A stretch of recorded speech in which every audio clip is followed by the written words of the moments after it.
Harrison's Malayalam Limited, a plantation company from Kerala which is over 100 years old, is planning to set foot in Nagaland. They are the single largest plantation company in rubber and the second largest tea production in South India.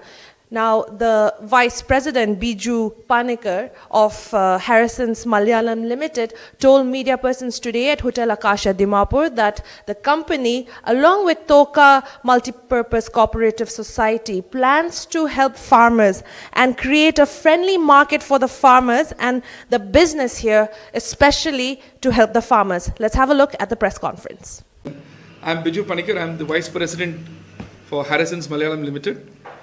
We are a company based in Kerala, as I said, headquartered in Cochin. We have plantations across the state. He's my colleague, Mr. Vishnudas, who's looking after the marketing of rubber.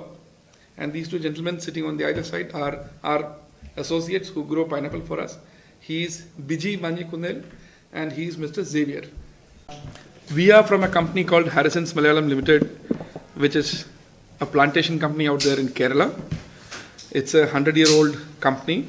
Our core businesses are in natural rubber, tea, spices, and some fruit crops. We have been in this business for the last 100 years. This is the fourth generation of rubber that we are having on our plantations. We are one of the single largest, I would say, single largest plantation in rubber and the second largest plantation, tea producers in South India. As far as rubber is concerned, we produce a premium quality of rubber which we market in the north of India where the industries are. It's slightly far away from the place where it is actually grown. And Harrison's Malayalam company has a reputation in the market for producing premium quality rubber. We were introduced into Northeast by the Rubber Board basically, which has its offices in Kottayam. And Rubber Board, as you all know, is undertaking a large-scale planting here. So they called us in for exploring any possibility of doing business here in rubber. And that is how we happened to come here in Nagaland, though we had visited Arunachal Pradesh, Assam, and other places as well. Here in Nagaland, we were introduced to Mr. Kati, who's the head of the Toka MPS, as you all know. And we have been interacting with him for the last 1 year almost now, or more than a year. We are trying to see what is the business that we can actually set up here, which will actually benefit the state, the people here in the state, and of course, the people, all the stakeholders, I would say. Getting a market is the biggest problem a farmer actually faces. And here we are trying to see if we can be a friendly market for the farmers of the state.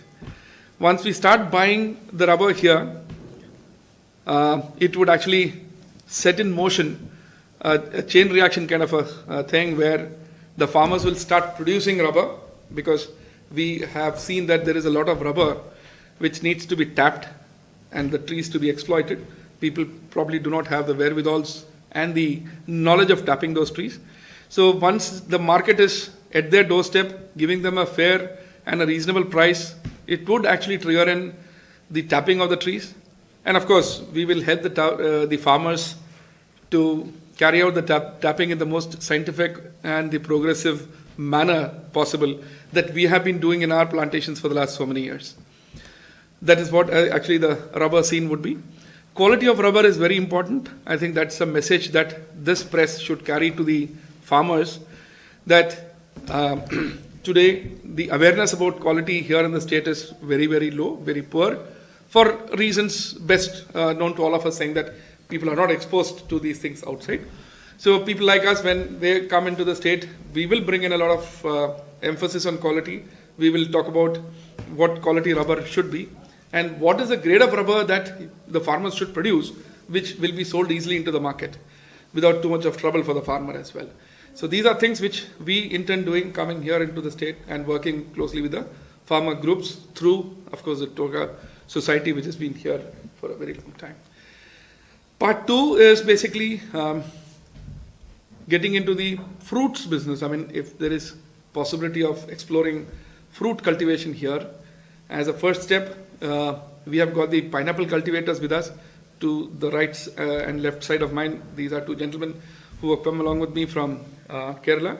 They are my associates in the company, or our associates in Harrison's Malayalam, who grow pineapple for us in the plantations. So they have come along with me during this trip to explore the possibility of doing pineapple business, just not for growing it, but commercially putting it out into the market and bringing in the commercial sense of the whole fruit business.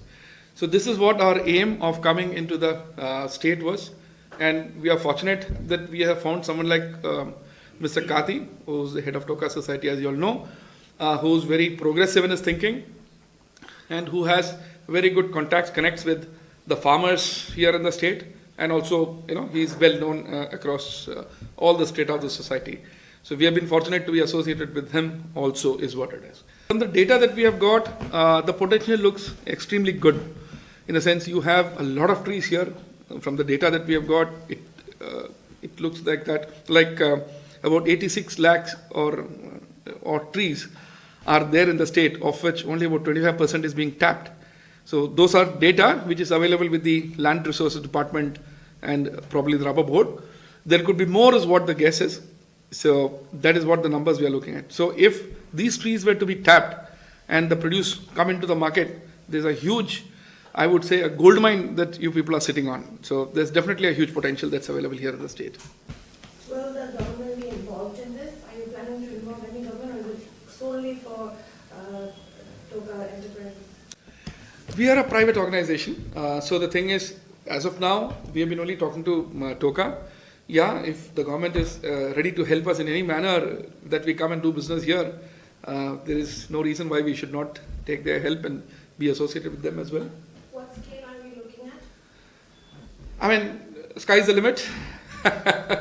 So as I said, the number of trees that are available here already is about 86 odd lakh trees from the data that is there. There is more to take, and I think Rubber Board is also embarked on a very ambitious journey of planting about 2 lakh hectares in the northeast, in which Nagaland is also going to play a major role.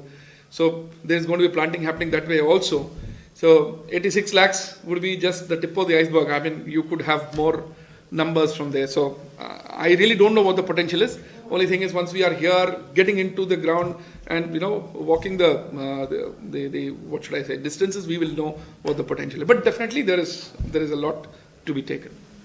I mean, this is nothing new where an outside company comes in and then they do business here. But then there are a lot of other factors also involved when it comes to the state.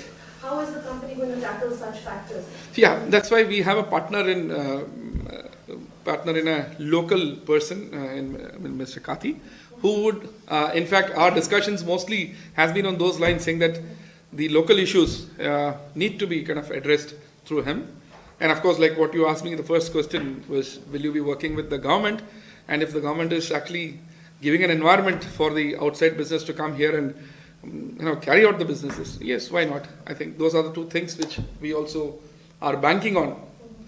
Tapping rubber and these things are not a secret, but the thing is, as we interact with people, setting up a plant, say for example, so if a plant comes up here, or if there is a market which we are trying to bring in here, automatically the tappers will start going to the trees, and once they go to the trees, they will have to look at ways and means of continuing the tapping for the whole of the year. How do you do it?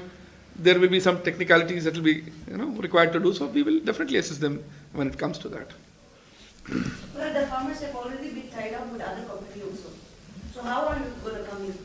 Are you sure they are tied up with some other companies? I believe so, because rubber board, they have already been tied up, some of the farmers. Some of the farmers. But there is still more to take. As I said, of this 86 lakh trees, only 25% is being tapped today. So it would be those 25% people who would have been tied up with other companies. So, and then of course there is something called as a fair price that the farmer should get. So if we are there to assist the farmer in, say, for want of the thing I'm saying, if there is the Amul model which is there in Gujarat, that would be something which will be a thing which can be replicated here. So from the time he sows the trees or he plants to the marketing, if you are able to cover the entire length of the value chain, so why would not a farmer like to work with us? even if he's working with somebody else today. Will there be training given before any of these things? So the thing is, we have not worked out the modalities as of now. We have just explored the possibilities at this moment. But yeah, I mean, these are things which would, as we go forward, things which will come in there. They need to be trained, only then can you get that kind of an output. So yes, there are quite a few challenges, of doing businesses in all these areas. Your distance to the market, your infrastructure, so on and so forth. So these things will have to be probably ironed out. We'll have to look at how these things are going to translate when it comes to the costing of the whole business. So there are evaluations going on. So whichever suits the company's interest as well. So we'll do that. The raw material will be taken out and processed or? No, the processing will happen. See, there is basically rubber. I think I should take a minute here. I mean, I would have loved to sit here the whole day to discuss about rubber, but the thing is, for want of time. But then I think I'll answer your question, because the rubber-based industries are in the north, in the west of the country, and maybe towards, say, UP would be the last one where it could be. Beyond that, there are no major players who actually use rubber. There are some people, probably down south with the new plant coming in Chennai, etc., etc.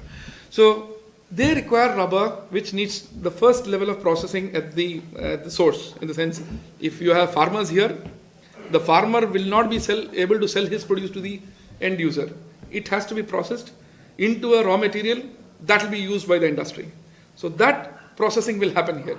So that's the first value addition that happens. Post that, it will go to the places where it is being used.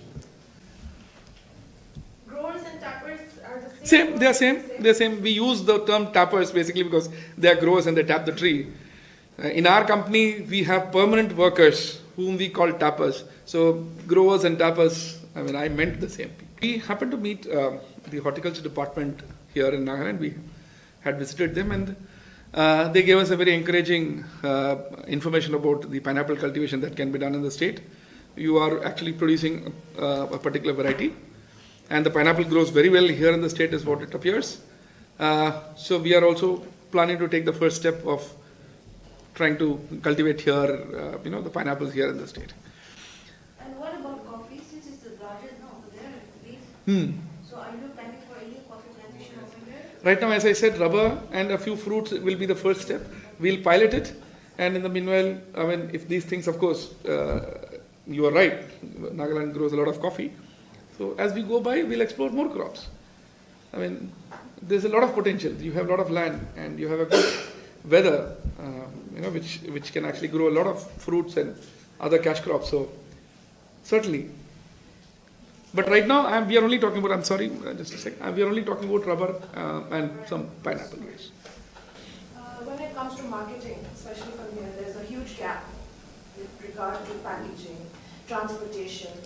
How are you going to manage that when it comes to pineapple, probably? Because there will be various varieties of the pineapple product, maybe, dried or fermented or something like that. So how are you going to do that? Is the packaging also going to be done? Because that is what I think the farmers lack. Okay. Here. So we are right now in the fresh fruit business, in a sense.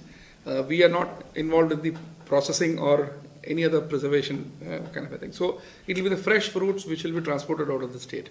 You produce it, you take the fresh fruits. So we have been in the business for a long time, and we have some expertise in doing the fresh fruit business at this moment. So there's no particular packaging required for a different kind of variety which we are planning to grow here.